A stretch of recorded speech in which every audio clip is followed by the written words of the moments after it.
all for affordable housing. I think it's valuable, right? And we call it workforce housing. Where do my nurses live? Where do my entry-level police officers and firefighters live? They can't co-sign on a house out here that's, $500,000 and they don't know anybody and they're supposed to afford that. They can't get signed for that, first off. Secondly, they don't know enough people to do roommates probably because they just moved here. So where are they going to go?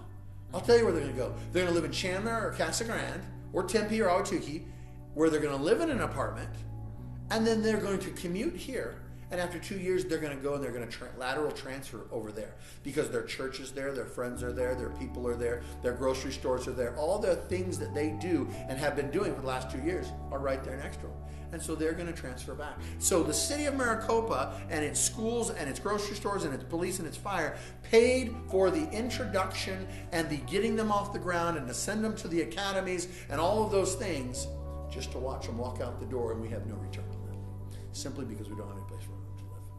And that's why apartments are needed.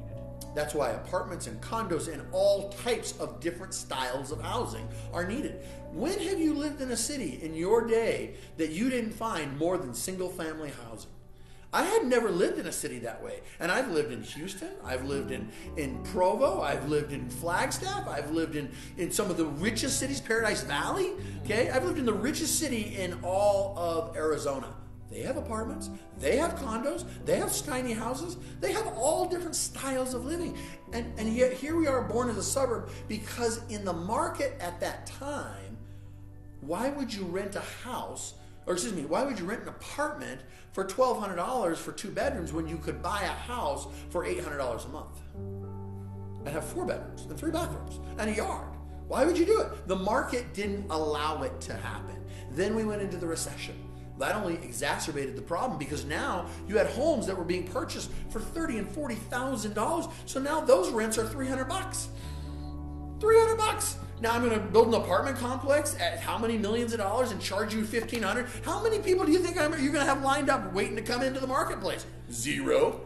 So that's a failed concept. There's no bank in America that would have given you a loan to do that. And then things changed, didn't they?